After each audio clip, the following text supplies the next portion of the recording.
আষাঢ় মাসের মাঝামাঝি হতে চলল, তবু এবার খুব একটা বৃষ্টি হচ্ছে না। আমি আমাদের ছাদের ঘরে বসে বাইরে আকাশ দেখছিলাম। এমন সময় সিঁড়িতে দুপদাপ শব্দ শুনে পিছন ফিরে তাকালাম, দেখি পুহুল ঘরে ঢুকছে। সে হাজির হয়েই বলল, ঝটপট চল, অরণ্যদাদু এসেছেন। তোকে ডাকতে বলল আমায়। অরণ্যদাদু আসলে পটাইয়ের দাদু। পেশায় ছিলেন একজন ফরেস্ট রেঞ্জার। দীর্ঘ চাকরি জীবনে ঘুরেছেন অনেক জায়গায়। মাস চারেক পর পর আসেন পটাইদের বাড়ি, আর তখন আমাদের দারুণ দারুণ গল্প বলে শোনান। এর আগে যখন এসেছিলেন তখন সমুদ্রগড়ের এক জমিদার বাড়ির দারুণ এক ভৌতিক অভিজ্ঞতা আমাদের শুনিয়েছিলেন। পটাইদের বাড়ি পৌঁছতে না পৌঁছতেই বড় বড় ফোঁটায় বৃষ্টি নেমে গেল। বাড়ির সামনের বারান্দাটায় ইতিমধ্যেই বাকিরা এসে উপস্থিত হয়েছে। সজনে খুব খেতে ভালোবাসে এবং যথারীতি একটা চিপসের প্যাকেট থেকে চিপস বার করে খেতে লাগল। একটা চেয়ার আছে যেটায় দাদু এসে বসবেন। আমি আর পুহুল দুজনে বসার সাথে সাথেই কফির কাপ হাতে নিয়ে অরণ্যদাদু এসে বসলেন। বসার পর আমাদের দিকে তাকিয়ে বললেন, তারপর খবর কি সবার? পড়াশোনা কেমন চলছে? ভালো চলছে দাদু। বাহ বাহ, বেশ। তারপর সজনে, তুই কি নতুন কোনো খাবার খেলি নাকি পুরনোগুলোই জাবর কাটছিস? সজনে চিপস চিবোতে চিবোতেই বলল, আমি কি গরু যে জাবর কাটব? পটাই এই সময় পিছন থেকে কিছু একটা বলে সজনেকে রাগিয়ে দেওয়ার তাল করছিল, কিন্তু আমরা ওকে মানা করলাম। অরণ্যদাদু কফির কাপে চুমুক দিয়ে বললেন, চল তাহলে তোদের আজ একটা অন্য গল্প শোনাই। তখন আমার পোস্টিং ছিল সুন্দরবনে। চামটায় আমার অফিস। জানিস তো, আমাদের ভারতবর্ষে সুন্দরবনের মতো সুন্দর জিনিস আরেকটাও নেই। আমি যে সময়ের কথা বলছি তখন সুন্দরবনে বাঘের উপদ্রব এখনের থেকে অনেক বেশি। আমার এলাকায় শুধু বাঘ নয়, তার সাথে চোরাশিকারীরাও ভীষণ জ্বালাচ্ছে। কিছুদিন আগেই এখানের একটা বেশ পরিচিত পুরনো বাঘের মৃতদেহ আমরা পেয়েছিলাম। চোরাশিকারীদের গুলিতে বাঘটা মারা যায়, কিন্তু গার্ডরা এসে যাওয়াতে ওরা দেহটা ফেলেই পালিয়ে গেছিল। তা একদিন অফিসে বসে বিকেলে কাজ করছি, এমন সময় একজন গার্ড এসে বলল, স্যার, আপনার ফোন এসেছে। বড় সাহেব ফোন করেছেন। চামটা অঞ্চলের বড় কর্তা অসীম গাঙ্গুলি বেশ রাশভারী মানুষ। কাজে একটু গাফিলতি দেখলে ভীষণ খুঁতখুঁত করেন। আমি তড়িঘড়ি গিয়ে ফোন ধরলাম। ফোনে বড় সাহেব আমাকে জানালেন যে দলটা সেদিন ওই বাঘটাকে মেরেছিল চর মারফত খবর এসেছে যে তারা আজ তেঁতুল বাকির চড়ে থাকবে সবাই। আমি যেন একদম দেরি না করে সেখানে পৌঁছে যাই আর ওদের গ্রেপ্তার করি। আমি জানিয়ে দিলাম যে একটু পরেই বেরোচ্ছি। দাদু এই পর্যন্ত বললেন এবং সঙ্গে সঙ্গেই একটা কান ফাটানো আওয়াজ করে বাজ পড়ল কাছেই কোথাও, আর পটাইদের সিএফএল লাইটটা দপ করে নিভে গেল। লোডশেডিং। মেঘের জন্যে অনেক তাড়াতাড়ি অন্ধকার নেমে এসেছে আজকে। কিছুক্ষণের মধ্যেই পটাই এর দিদি এসে একটা বড় বাটিতে করে মুড়ি মাখা আর একটা দেওয়ালগিরি রেখে গেলেন। দাদুও চেয়ার থেকে নেমে এসে এক মুঠো মুড়ি মুখে দিয়ে আবার শুরু করলেন। তারপর ফোন পাওয়া মাত্রই তো আমি দুজন ফরেস্ট গার্ড সাথে নিয়ে বেরিয়ে পড়লাম। একটা খাল ধরে মিনিট খানেক চলার পরেই আমাদের লঞ্চ এসে কালিন্দী নদীতে পড়ল। এই সময় নদীতে বেশ জল থাকে, তাই আমাদের লঞ্চ জলের ঢেউয়ে বেশ দুলতে লাগল। ততক্ষণে সন্ধে হয়ে গেছে। চাঁদের হালকা আলো এসে পড়েছে নদীর জল আর দু পাশের ঝোপঝাড়ের ওপর। এরকমভাবে প্রায় মিনিট 20 চলার পর একটা অপেক্ষাকৃত সরু খালে আমরা ঢুকলাম। এটাই কুমিরমারির খাল, তেঁতুল বাঁকির চরের শেষেই। এই তেঁতুল বাঁকির চরের খুব একটা সুখ্যাতি নেই।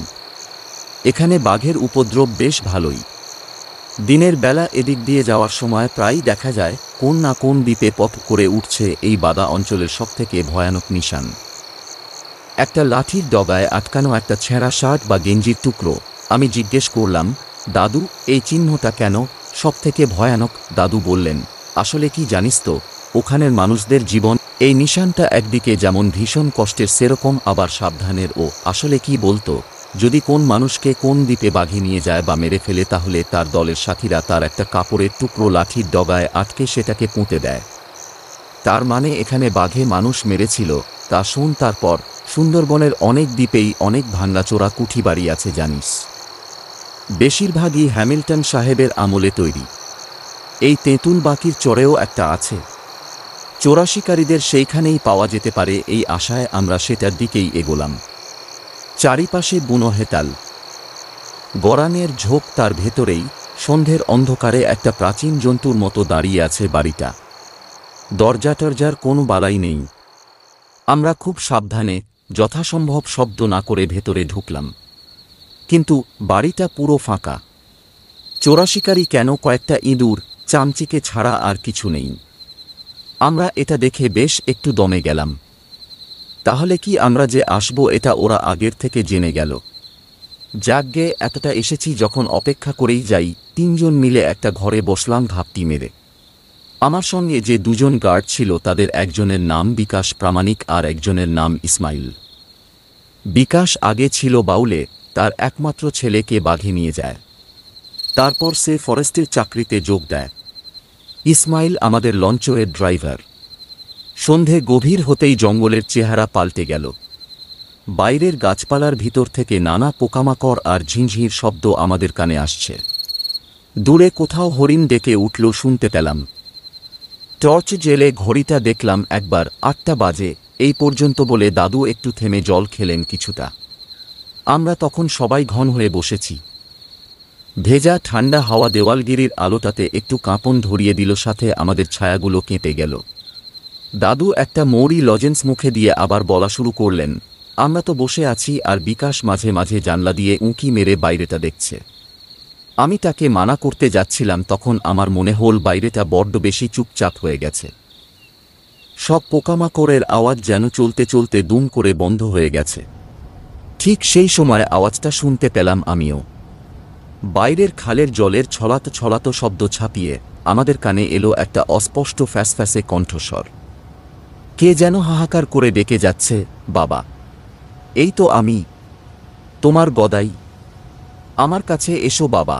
যেন আমাদের আশেপাশের হেঁতাল গরানের ঝোপে রাত 12টা হাওয়া সেই আওয়াজকে আমাদের কাছে ঠেলে পৌঁছে দিচ্ছে। প্রতীক্ষা করছিলাম অভিষ্ট না দিয়ে তার একদমই উপায় নেই। আমার ইতিমধ্যে বিকাশের দেখি মুখ চোখের প্রমাণ হয়ে যাবে অশুভ আত্মা আছে কি নেই। সে একবার বাইরের দিকে তাকিয়ে কাকে যেন খোঁজার চেষ্টা করল, তাকে গমন না করতে পেরে গদাই আসছে ঘুরে বেড়ায় বেরিয়ে গেল সিদ্ধির লক্ষ্যে নাকি। এর সব সঙ্গে সঙ্গে দেখি ইসমাইল ও সর্বনাশের কল্পনা ছাড়া আর আসুন বলে বেরিয়ে গেল। আচ্ছা, আমি বাইরে এসে দেখি অন্ধকার অনেক বেড়ে গেছে, লুকিয়ে আছে এক চরম সমস্ত দ্বীপের সবকিছুর মধ্যে থেকে যেন ওই অশরীরী নিজের কল্পনা সেই জোরে আমাদের লেখা পৌঁছে দিচ্ছে, বাবা, এই তো আমি, আমার কাছে এসো বাবা, এসো। বিকাশের পিছনে যেতে যেতে আমি ইসমাইলকে জিজ্ঞেস করলাম, গদাইকে? আর বিকাশ ওরকমভাবে বেরিয়ে গেল কেন? ইসমাইল বলল, স্যার, গদাই বিকাশদার ছেলে, ওকে বড় মামু নিয়েছিল গত বছর। এ বেগো ভূত স্যার, তাড়াতাড়ি চলেন, নইলে বিকাশদারে বাঁচানো যাইব না। কথাটা শুনে আমার সমস্ত শরীর বেয়ে যেন একটা আতঙ্কে। যাকে বাঘে মেরে ফেলেছে সেই ছেলে আবার ডাকে কি করে? বিকাশ দৌড়েছিল কুঠিবাড়ির পিছন দিকটায়। এদিকে জঙ্গল বেশ গভীর। সে জঙ্গলে ঢুকে যাওয়ার কিছুটা আগেই ইসমাইল জোরে দৌড়ে তার ওপর ঝাঁপিয়ে পড়ল। আমি তাদের কাছে যাওয়ার মধ্যেই ইসমাইল বিকাশকে মাটিতে ফেলে তার ওপর চড়ে বসেছে আর বিকাশ ছট করছে। আমি বিকাশকে জিজ্ঞেস করতে যাব, এই সময় আমার চোখ পড়ল সোজাসুজি। আমরা যে জায়গাটায় দাঁড়িয়েছিলাম সেখান থেকে একটু দূরেই গভীর জঙ্গলের শুরু। জায়গাটায় অনেক ঝোপঝাড় আর পুরো হাকুচ অন্ধকার। সেদিকে চোখ পড়তেই আমার সমস্ত শরীর যেন আতঙ্কে হিম হয়ে গেল। ওই অন্ধকারের মধ্যেও স্পষ্ট দেখলাম একটা সুন্দরী গাছের নিচে যেন অন্ধকার জমাট বেঁধে আছে। ঘন নিষ্কালো অন্ধকার দিয়ে তৈরি একটা আদিম ক্রূর অপার্থিব ছায়ামূর্তি আমাদেরকে দেখছে। আমাদের আশেপাশের সেই ডাক কিন্তু তখন ও অবিরাম ভেসে বেড়াচ্ছে বাতাসে। ইসমাইল ও মনে হয় সেই মূর্তিকে দেখে একটু অন্যমনস্ক হয়ে পড়েছিল। সে সুযোগে বিকাশ তাকে এক ঘুষিতে ছিটকে ফেলে দিয়ে উঠে দাঁড়াল। আমি তখন নড়তেই পারছি না। পা দুটোকে অসম্ভব ভারী মনে হচ্ছে, যেন এ আমার নিজের পা নয়। আমার ইচ্ছেতে এ কিছুতেই নড়বে না। বিকাশের আর হাতখানেক মতো বাকি মূর্তিটার কাছে পৌঁছতে এই সময় বাঘের গর্জনে পুরো দ্বীপটা কেঁপে উঠল।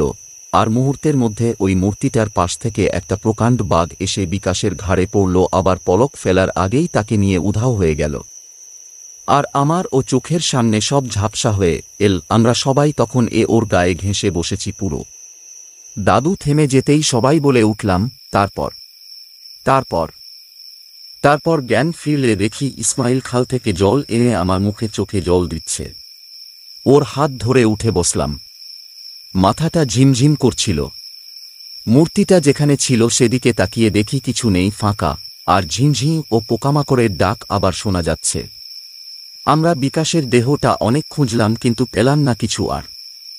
তারপর ফিরে এলাম এই পর্যন্ত বলে দাদু চুপ করলেন। বৃষ্টি পড়লেও তার তোড় সেরকম বেশি নয় এখন। হালকা বিদ্যুতের আলোয় এক ঝলক পটাইদের রঙন ফুলের গাছটা দেখতে পেলাম। পটাই জিজ্ঞেস করল, দাদু বাঘটা ওখানে ছিল যে তোমরা টের পাওনি? দাদু একটু হাসলেন, বললেন, তোদের বলেছিলাম তো কিছুদিন আগে আমার এলাকায় একটা বাঘের মৃতদেহ পাওয়া গেছিল। আমরা বললাম, হ্যাঁ হ্যাঁ বললে তো, সেই বাঘটার মৃতদেহ আমি দেখেছিলাম। বাঘটার লেজ ছিল না, হয়তো কোন লড়াইতে বা চোরাশিকারীরাই হয়তো কেটে নিয়েছিল।